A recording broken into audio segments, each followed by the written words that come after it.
ప్రతి ఒక్కరు అనుకుంటారు all India travelling with cycle అనేది చిన్న విషయం అయితే కాదు, చిన్న చూపు అయితే చూడాల్సిన విషయం అయితే కాదు. తెలంగాణ ఆంధ్ర మొత్తం నుంచి నేనే ఫస్ట్ టైం అయితే చేసిన. సో ఇది చాలా కష్టమైన విషయం. అసలు నాకు తెలియని ప్రదేశాలు, తెలియని ప్రజలు ఎక్కడెక్కడ నుంచి ఉంటారు. వాళ్ళు కొంతమంది పిచ్చోళ్ళు ఉంటారు, కొంతమంది మంచోళ్ళు ఉంటారు, మొత్తం తాగేసి ఉంటారు, గంజాయి కొట్టేసి ఉంటారు.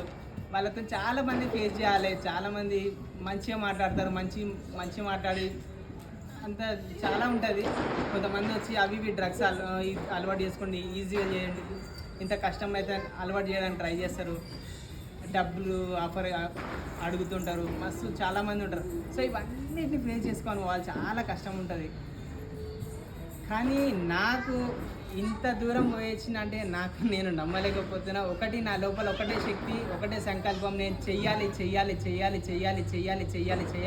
ఈ ఎట్టి పరిస్థితిలో ఈ కొండ వచ్చిందంటే ఈ కొండ నేను ఎక్కియాలి. ఈ కొండ నేను ఎక్కియకపోతే నేను ప్రవీణ్ కాదు. అంతే. నా లోపల ఉండేది ఒకటే, నేను ఎవరు అనేది నేను ప్రూవ్ చేసుకోవాలి. ఎందుకంటే ఎప్పుడు ఫెయిల్యూర్ లాగానే కాదు, నేను ఒకసారి సక్సెస్ అయి చూపిస్తాను నేను అని నా లోపల ఒకటే. సో ఇది చాలా ఇబ్బంది అనిపించింది. సో అక్కడ నేను రీచ్ అవ్వాలి, ఆ కొండ కనబడ్డదంటే నాకు అదే నా శత్రువు. సో ఆ కొండ నేను ఎక్కించిన దాకా నేను వదలకపోతుంటే ఆ కొండ మాత్రం ఎక్కించిన తర్వాతనే దట్ ఈస్ ప్రవీణ్ కుమార్ అని అంటుండే. ప్రతి వీడియోలో ఉంటుంది. అప్పుడు అలాంటి ఎప్పుడైతే నేను ఒక హార్డ్ వర్క్ నేను రీచ్ అయ్యి క్రాస్ చేస్తానో అప్పుడు నేను ఎవరు అనేది ఒక వీడియోలో చెప్తుండే. సో ఇలాంటిది అంత చాలా కష్టం ఉంటుంది. సో ఇంకొక మెయిన్ ఇంపార్టెంట్ అంటే ఎవరిని ఉద్దేశించి చెప్తే నేను చాలా కష్టం ఎట్లా అంటే డిమోటివేట్ చేస్తారు చాలామంది. మనం ఎవరిని ఉద్దేశించి చెప్తే మనము ప్రతి ఒక్కరికి పిచ్చి కోరికలు ఉంటాయి. అబ్బా అంత సీన్లే అని అనుకుంటారు ఎవరన్నా చేస్తే. ప్రతి ఒక్కరు ఉన్నారు ఇక్కడ, యూత్ ఉన్నారు, పెద్దోళ్ళు ఉన్నారు, మీ పిల్లలు కూడా ఉంటారు. సో వాళ్ళకి ఏం అంటే ఒకటి ఏమైనా హార్డ్ వర్క్ అనేది సెలెక్ట్ చేసుకున్నప్పుడు ఇది ఇంపాసిబుల్ అని మీకు తెలుసు, వాళ్ళకు తెలుసు. కానీ వాళ్ళని డిస్కరేజ్ చేయడం కరెక్ట్ కాదు.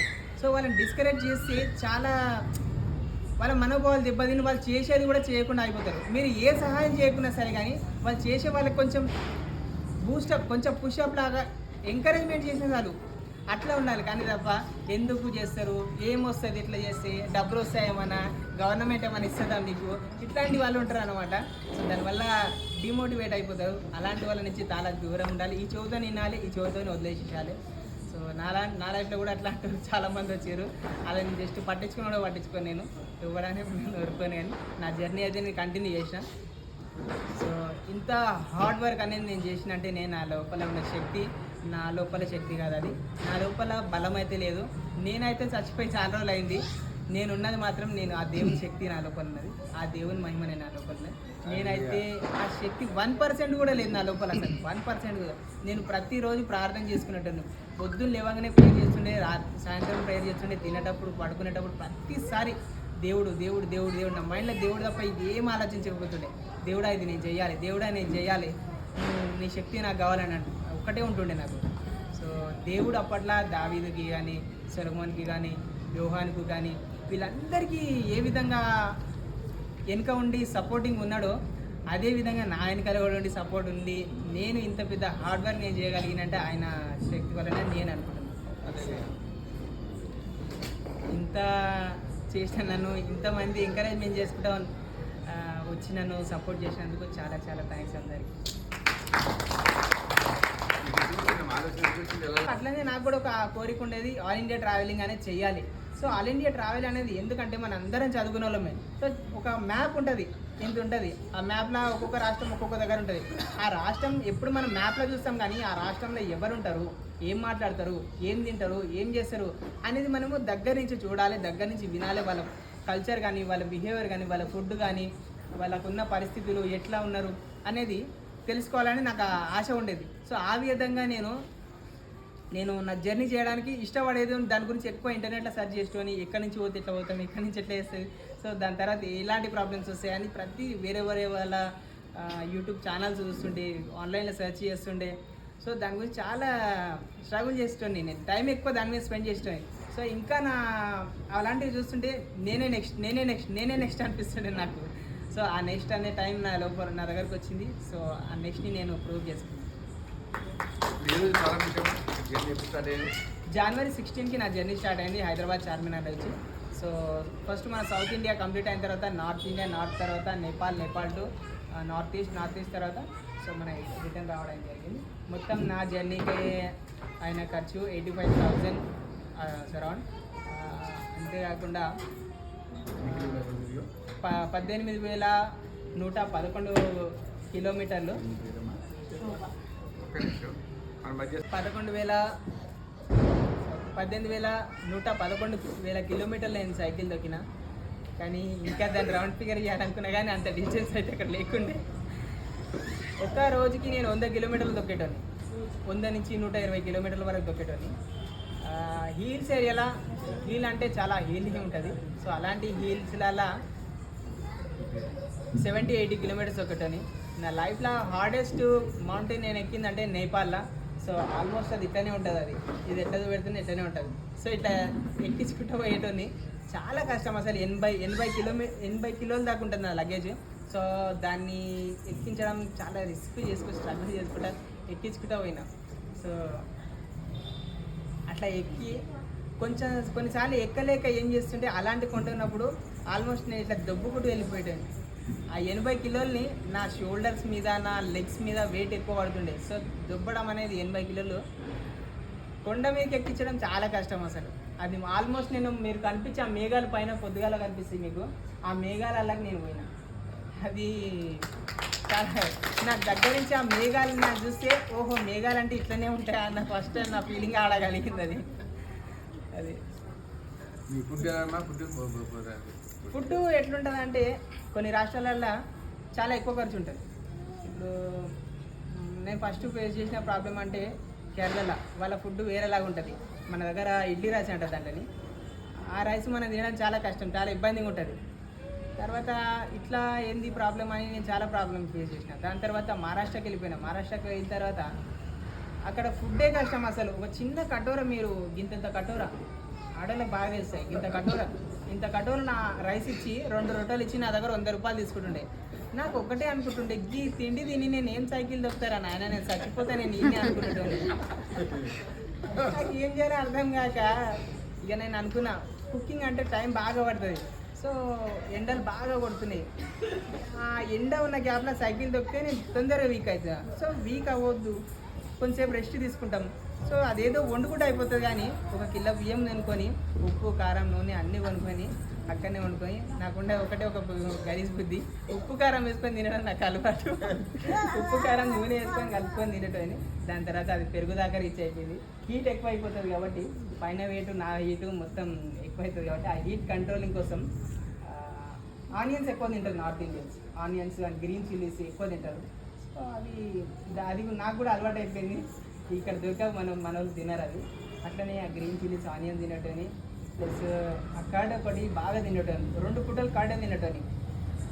ఆ గిన్నె మాడిపోయిన సరే ఆ మాడిపోయిన అన్నంలో పెరుగుతో తింటే ఆ టేస్ట్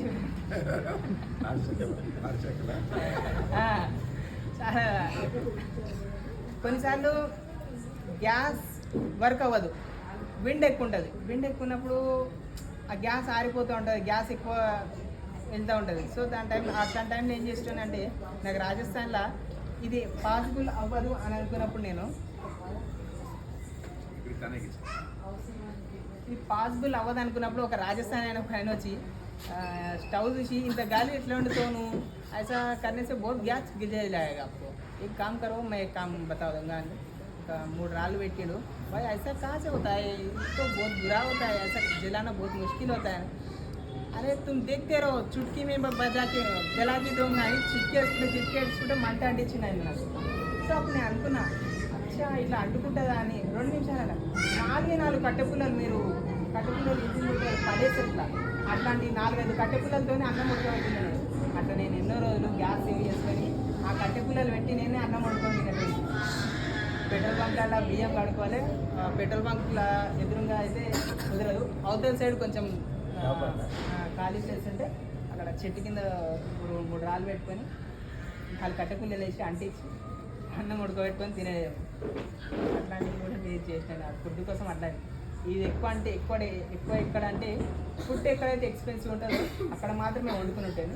తక్కువ ఎక్కడైతే దొరుకుతుందో అక్కడ నేను డబ్బులు పెట్టి తినేస్తాను. ఎందుకంటే నాకు కుకింగ్ వల్ల టైం ఎక్కువ తీసుకుంటాను. సో ఆ టైంని నేను ఇక్కడ చేయడానికి కుకింగ్ స్కిప్ చేసుకుంటాను. మరి ముందే ప్రిపేర్ అయ్యావా? ఎలా అంబిషన్ ఉంది కాబట్టి నీకు సైకిల్ కావాలి, ఎక్విప్మెంట్స్ కావాలి, స్టవ్ కావాలి, కిట్ కావాలి కదా, దానంతా ప్రిపరేషన్ అంత ముందే మొత్తం ప్లానింగ్. సైకిల్ కొనుక్కోవడానికి స్టూల్స్ కూడా పెట్టుకోవాలి, సైకిల్ కావాలి, స్టూల్స్ బాగా టూల్స్ ఎవ్రీథింగ్ ప్రిపేర్ చేసుకున్నా. జర్నీలా కొంచెం ముందరికి పోయినాక అక్కడ అవసరమైనవి.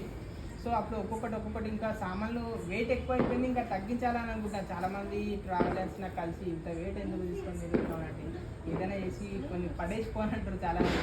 అట్లా పడేయడం కాదనా, ఎవ్రీథింగ్ యూస్ఫుల్ థింగ్స్ ఉన్నాయంటే ఇక అంగరంగా ఇంకా పెరుగుతా పోయినాయి ఆ వస్తువులు. ఇంకా వెయిట్ ఎక్కువనే అయిన ఉండే. అందులో ఎట్లా కష్టపడి ఇక తగ్గించుకుంటూ వచ్చిన వెయిట్. మరి ఎక్కడ ప్రతికూల పరిస్థితి ఏర్పడింది? ఎవరైనా థ్రెడ్ చేయడం, భయపెట్టించడం కానీ? చాలామంది ఉంటారు, కొందరు ఉంటారు ప్లీజ్, చాలామంది ఉంటారు. చాలా ప్రాబ్లం అవుతుంది వాళ్ళతో. ఎట్లాంటి వాళ్ళు ఉంటారంటే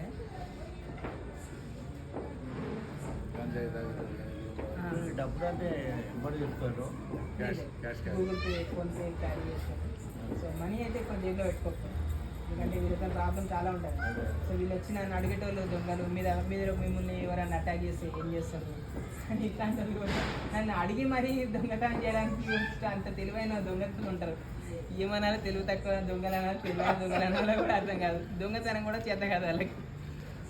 అట్లా వచ్చి మిమ్మల్ని ఎవరైనా అటాక్ చేస్తే ఏం చేస్తారు అని అట్లా బీహార్లో ఒకడు వచ్చి అడిగింది. సైకిల్ దిగువాన్ని పట్టుకొని గల్లా పట్టుకొని బయటకు పోయింది. అంటే మొత్తం ఇట్లానే కప్పేసుకొని లోపల చేతులు పెట్టుకొని ఉన్నాడు వాడు. ఆ లోపల ఏదో ఉందనుకున్నా నాకు నేను ఈ ఇట్లా అడుగుతుండే ఏంటని సైకిల్ ఆపేసి నాకు దిగి ఫస్ట్ తవ్వాలి గుంజ బయటకి దిగిరా అన్న. అరే ఐసాగా అయిపోతాడు కదా, ఇట్లా కాదు, నువ్వు ఇట్లా అడుగుడు తప్పు రాబోయి. నువ్వు ఏదైనా ఏం అడగాలంటే నువ్వు ట్రావెల్ ఎక్కడి నుంచి చేస్తున్నావు, ఎంతసేపు అని చేస్తున్నావు, ఏంటో ఇవి అడగాలి. కానీ నేను ఎవడని అటాక్ చేస్తాను, దిమాగ్ ఖరాబ్ అయ్యా చల్ నీకాలని తిట్టినవాడిని. అంటే అరే సారీ బాయ్ అన్నట్టు. తెలివి ఉండాలి, దొంగతనం చేసి తెలివి కూడా లేకపోతే ఏం చెప్తావు వాళ్ళకి. ఇద్దరు తాగేసి ఉండే రాజస్థాన్లో. అయితే వాళ్ళని ఎట్లనే సైకిల్ కూడా వచ్చినా రాత్రి 7 అయింది. ఆర్మీ ఏరియానే అదంతా.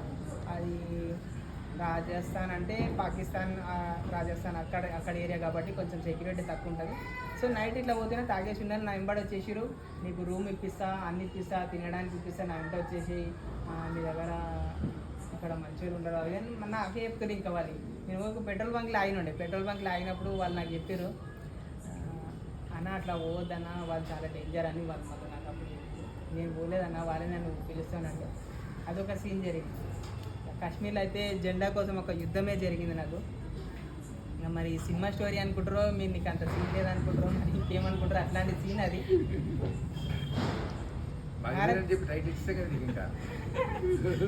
భారతదేశంలో జెండా అనేది ఎక్కడైనా యాక్సెప్ట్ చేస్తారు, కానీ కాశ్మీర్లో యాక్సెప్ట్ చేయరు, శ్రీనగర్ ఏరియా. సో అక్కడ చాలామంది అనేటోళ్ళు జెండా తీసేసి నేను రాళ్ళతో కొడతారు, అది రాళ్ళతో కొట్టు, దేనితో కొట్టు, నేను తీయను రా బాబు జెండా అనుకొని వెళ్ళిపోయేటోళ్ళు. సో నాకు ఊకే అందరు చెప్తుండడం వల్ల నాకు ఒక రోగం ఉంది. ఊకే చెప్తే పిచ్చి కోపం వస్తాయి. అట్లనే జెండా వేసుకొని తిరిగిన మొత్తం శ్రీనగర్ మొత్తం, లాస్ట్ రోడ్ నుంచి మొత్తం మెయిన్ షో మొత్తం తిరిగిన. నా వెనకాల 4 వచ్చేసి నన్ను సైకిల్ పట్టుకొని గల్లీలో గుంజుకొని పోయారు.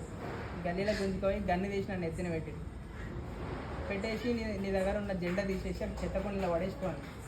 ఆడు కనీసం జెండా తీసే అంటేనే నేను ఆలోచిస్తున్నా, కానీ చెత్తకుండలో పడే అన్నందుకు ఇంకా నేను మెంటల్ ఎక్కిపోయింది. నేను జెండా తీయాలని చెప్పిన. भाई आप झंडा क्यों उतारो बोल रहे हैं, हमारा तो इज्जत होता है, हमारा इज्जत क्यों उतारना है? नहीं भाई, आपका झंडा उतारना चाहिए, क्योंकि है ना ये कश्मीर है, कश्मीर में ये झंडा नहीं चलेगा, ठीक है? आपका तो ये झंडा होता ही नहीं, हमारा अगर तुम लोगों का भी दूसरा झंडा है होगा ना, ये इसको आप एक्सेप्ट नहीं करते हो, आपका तो झंडा होता है, तो वो झंडा को दे दो, उसको भी लगा के घूमेंगे, है ना? नहीं ऐसा नहीं, आप देंगे ना, ऐसा निकालेंगे ना। अगर तुम झंडा निकालो, नहीं तो तुम्हारा तो जान निकाल देंगे, ऐसे टोक देंगे। अब तो नहीं तो टोको, तुमको नहीं टोकने वाले, तुम टोके तो भी ना मार सकते, तुम दुआ रहना है, तो सब खुदा की दुआ रहना है, दुआ मेरे सर पे तो दुआ है भाई, तुम मार के भी मारे तो भी नहीं, मर भी नहीं तो मैं बोल के बोला। तो वो तो सुनो भाई, आपको हाथ जोड़ता हूँ, आप జెండా నికాల్ దో భాయ్. నేను ఒకటి నేను తీయనురా బాబు, నీకు ఒక్కటి చెప్తా, నా యూట్యూబ్ ఛానల్ ఇది, నా యూట్యూబ్ ఛానల్ ఓపెన్ చేసి చూడు, నా ఫస్ట్ స్టార్టింగ్ నుంచి 116 వీడియోలు ఉంటాయి. ఏ వీడియోలోనైనా నా సైకిల్ మీద జెండా దిగిందేమో, నువ్వు ప్రతి వీడియోలో ఉంటుంది చూడాలి. అంటే అట్లా కాదన్న, ఇక్కడ మాకు నచ్చదు ఈ జెండా అది అంటే అది మీ ప్రాబ్లం. నేను మిమ్మల్ని ఇన్సల్ట్ చేయడానికి, మిమ్మల్ని బాధ పెట్టడానికి మాత్రమే నేను ఈ జెండాని అయితే పెట్టుకోలేదు.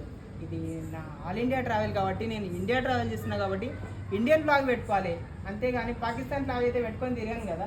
నీ పాకిస్తాన్ ఫ్లాగ్ అయినా సరే నాకేం ఫరక్ పడదు, అది కూడా వెనక పెట్టుకొని తిరుగుతాను కూడా చెప్పి.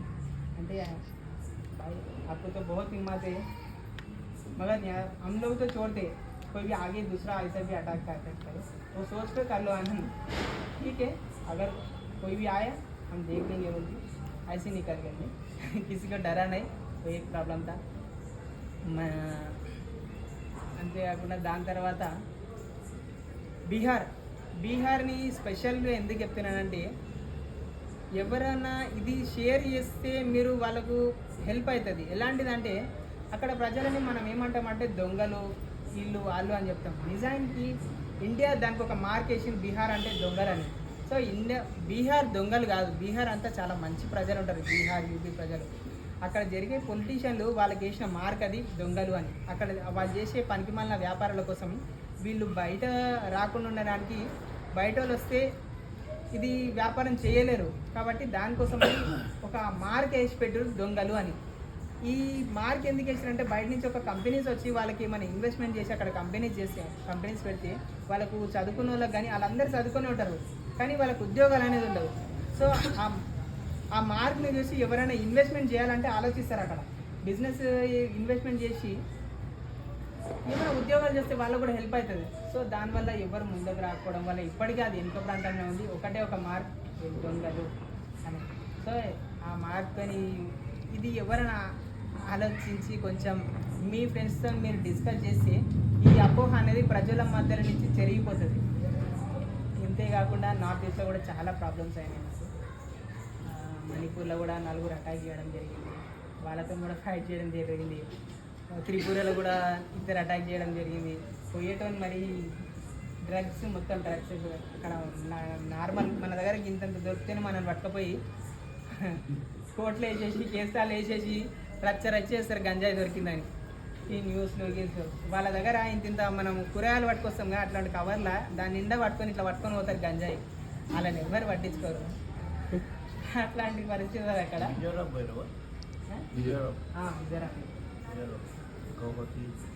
అన్ని 7 సిస్టర్స్ మొత్తం నార్త్ ఈస్ట్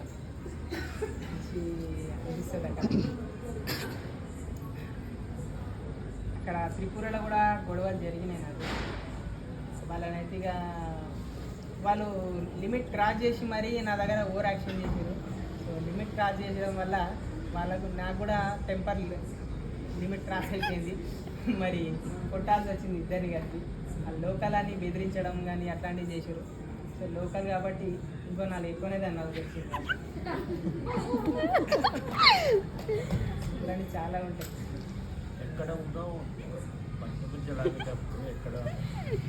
ఎక్కడ స్టే చేసినావు? ట్రావెలింగ్లో నువ్వు నైట్ ఎక్కువ ఎక్కడ అంటే పెట్రోల్ బంక్స్, టోల్ గేట్స్, కొంతమంది ఇంటికి ఇన్వైట్ చేస్తుంటారు, కొంతమంది హోటల్స్ ఆఫర్ చేస్తుంటారు. మా తరఫు నుంచి వాళ్ళు మీరు చేసే హార్డ్ వర్క్ మాకు నచ్చుతుంది తీసుకెళ్ళి. పోయేటప్పుడు ఎవరైనా ఇచ్చిండ్రు ఇక్కడ పెట్రోల్ పర్మిషన్ మనకి ఏ పర్మిషన్ అవసరం లేదు. మనం ఉన్న ఒకటే పర్మిషన్ ఇది ఉన్నంత వరకు మనం హైదరాబాద్ చార్మినార్ నుంచి స్టార్ట్ చేసి కాదు. పోయేటప్పుడు వాళ్ళు అందరు చెప్తే 1 గంట 30 చెప్తారు కదా. Actually I'm lazy bye. అంటే రేపు పోదాం అనుకుంటా. రోజు లేదు. సంక్రాంతి అయిపోయింది, మా ఫ్రెండ్ ఉన్నాడు, ఆయనతో పాటు ఆయనతో కూర్చున్న రాత్రి అంతా అది అయిపోయింది. ఇక తెల్లారి మళ్ళీ రేపు పోదాం అనిపించింది. సార్ రేపు లేదు గీపు లేదు, నడు ఇవ్వాలి, ఆ రేపు ఇవ్వాలి అని నన్ను నేను లేపుకున్నా. దెబ్బ రెడీ అయిన బట్టలు మా ఇంట్లో కూడా చెప్పలే, చెప్పి పెట్టిన. రోజు అంటేనే ఉన్నాడు, పోతే లేరా అని వాళ్ళు కూడా అనుకుంటారు. ఈ అమ్మాయి ఇట్లా కాదు అని ఎవ్వరికి చెప్పలే ఇక వెళ్ళిపోయి ఇక చార్మినార్ నుంచి కొంచెం యూట్యూబ్ కూడా చేస్తుంటా. సో ఇక చార్మినార్ నుంచి లాగింగ్ స్టార్ట్ చేసేసి ఇక్కడ వచ్చేసి పలక్నమ్మ వీళ్ళ ఇంటికి సైకిల్ పెట్టేసి ఇంటికి వచ్చి అన్నం తినేసి కడుపు నిండా లాస్ట్ తింటామని ఇక మా వదిన మంచిగా కడుపు నిండా వండి పెట్టింది. మంచిగా కడుపు నిండా తిన్నా ఆ రోజు లాస్ట్ ఇక అదే. ఇక దాని తర్వాత మంచి ఫుడ్ అనేది నాకు ఇక్కడ దొరకలేదు. తిన్నా ఆ రోజు చాలా ఎక్కువ తిన్నా, మస్తు కడుపు నిండా తిన్నా. ఇక దాని తర్వాత